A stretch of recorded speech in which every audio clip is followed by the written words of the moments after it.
Alors, on a vu précédemment les scripts TCL qu'on peut faire pour QuestaSim, typiquement. Alors, il y a autre chose qui peut être utilisé, en fait, c'est les makefiles. Dans le monde du logiciel, eh ben, on écrit, on a eu passablement écrit des makefiles, donc un fichier qui va être responsable de voir comment générer un exécutable en générant peut-être des librairies qui elles-mêmes nécessitent des fichiers sources. Euh, et puis, on a typiquement cette idée que si un fichier source change, on va recompiler que ce qui est nécessaire. Donc, pas recompiler le tout à chaque fois, parce que ça prend des ressources, ça prend du temps, et c'est pas très agréable. Donc, à l'époque, on écrivait ces makefiles à la main. Très souvent, les gens qui travaillent dans l'embarqué se retrouvent encore à écrire des makefiles à la main de temps en temps. D'accord. Ou on a des outils qui vont générer un makefile à partir d'un gestionnaire de projet, en fait, d'une certaine manière. Alors là, je vous montre un petit exemple ici. On aurait typiquement un exécutable à faire. Cet exécutable, il a besoin de deux fichiers objets, le main.o et fichier.o. Main.o, pour le compiler, qu'est-ce qu'il faut? Il faut main.c et fichier.c, c'est header. Puis fichier.o, qu'est-ce qu'il faut? Il faut fichier.c et fichier.h pour pouvoir le compiler. Donc la première fois que je le compile, on va générer les deux .o et puis ensuite générer l'exécutable. Si maintenant je ne change qu'un fichier, donc typiquement j'ai changé juste fichier.c, mais pas les autres, qu'est-ce qui va se passer si je refais un make? Mon makefile, il va voir que celui-ci a changé, et donc il a une influence sur fichier.o et sur proc.exe. Donc on va régénérer le fichier objet fichier.o, et on va régénérer l'exécutable, mais sans avoir besoin de recompiler ici main.c pour générer main.o. Donc dans un gros projet, évidemment, ça aura du sens, parce qu'on évite de faire des compilations immenses à chaque fois. Alors, ce qui est marrant, en fait, c'est qu'on peut appliquer ça aussi à des simulations. Alors, QuestaSim offre une commande qui s'appelle vmake, que vous pouvez en fait lancer une fois que vous avez déjà compilé un projet. Donc, vous avez fait un projet, vous avez déjà compilé tout ce qu'il fallait avec votre script que vous avez fait avec un sim.do, par exemple. Et en fait, ce vmake, il va scanner le répertoire dans lequel on a fait les compilations, et il va générer un makefile à partir de ça. Il va analyser en fait tout ça pour générer un makefile. Ce qui est intéressant, c'est qu'ensuite, ce makefile, on peut taper make, et puis ça va lancer une compilation qui cette fois-ci est conditionnelle, c'est-à-dire qu'on va compiler que ce qui est nécessaire, de la même manière qu'on aurait dans le monde du logiciel. Et donc sur un énorme projet, ça fait qu'on compile seulement un petit ensemble. Alors c'est assez intéressant, je vous montrerai à quoi ça ressemble juste après. Le seul truc un petit peu délicat, c'est qu'il faudrait réexécuter vmake à chaque fois qu'on ajoute des fichiers. Il faudrait recompiler une fois le fichier à la main ou via un script à nous, et ensuite refaire vmake pour qu'il mette à jour en fait son makefile. Mais voilà, après ça permet de gagner du temps si on a un énorme projet. Alors je vous reprends l'exemple du multiplicateur avec un test bench, le multiplicateur décomposé en plusieurs full adders. On a cette hiérarchie. Là je vais vous montrer un peu ce qu'on retrouve dans ce fichier généré par vmake. Alors premièrement, il va juste déclarer quelques librairies standard, i3e, la librairie de travail pour nous. Ensuite de ça, il va dire où sont les fichiers compilés des différents éléments. Donc on a les librairies standards qui vont se retrouver ici. Et puis nous, ce qui nous intéresse, c'est notre multiplicateur, le test bench associé. Et donc là, il va dire, ici, ce deuxième multiplicateur TB, c'est l'entité. L'entité, on va la retrouver ici, donc dans ma librairie work, multiplier TB, primary.date.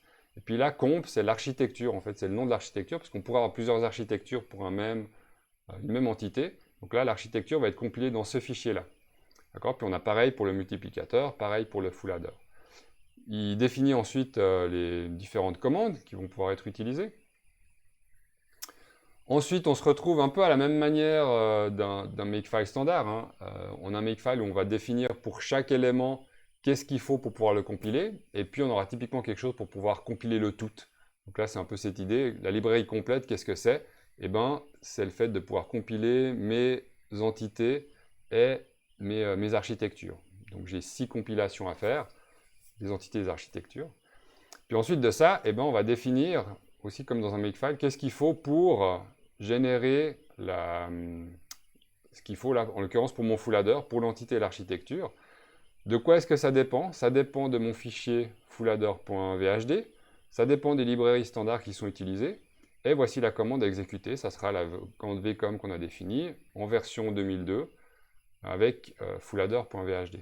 Donc ça va nous permettre de dire, le makefile, du coup, donc make va pouvoir voir si j'ai changé ce fichier fulladder.vhd, à ce moment-là, je vais devoir relancer cette compilation-là. Pour le multiplicateur, c'est pareil, il dépend de multiplier.vhd, on recompile de cette manière-ci. Et puis le test bench, là il y a une petite différence, le test bench, lui, il dépend du multiplicateur. Ça veut dire quoi? Ça veut dire que ce test bench, si on a modifié le multiplicateur, d'une part, on va exécuter la commande pour le recompiler, et d'autre part, on va devoir recompiler le test bench, d'accord? Parce que lui dépend du multiplicateur.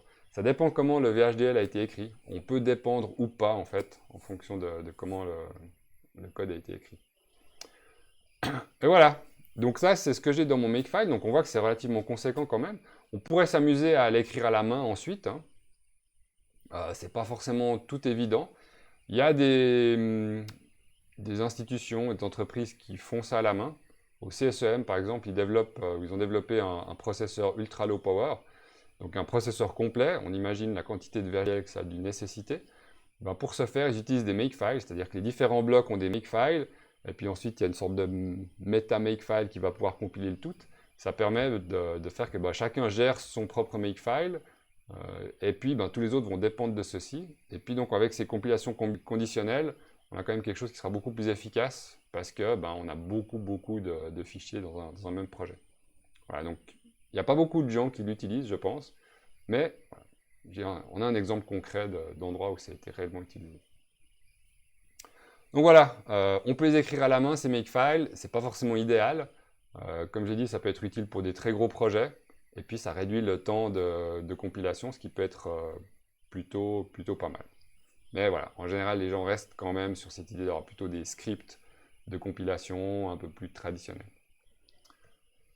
Voilà, donc en conclusion de cette partie scripting, donc évidemment c'est des choses qui sont à utiliser et qui sont utilisées, on les utilise nous tous les jours dans la pratique, d'accord? Ils vont évidemment faire gagner du temps, au départ on n'a pas forcément envie d'écrire un petit script, mais assez vite on va voir que on gagne du temps parce que forcément on va lancer 2 fois une simulation, et du coup rien que faire 2 fois à la main des clics un peu partout, ça sera plus lent que d'avoir écrit une fois un petit script qu'on peut réutiliser. Ça permet de partager les choses aussi plus facilement, de le donner à un collègue qui va pouvoir lancer le script directement. Une chose à faire attention, c'est que le script doit être portable, c'est-à-dire qu'il ne faut évidemment pas retrouver des chemins absolus à l'intérieur, parce que sinon évidemment un collègue qui récupère ce script ne va pas pouvoir l'exécuter sur sa propre machine, donc toujours des chemins relatifs, bien faire attention à ça.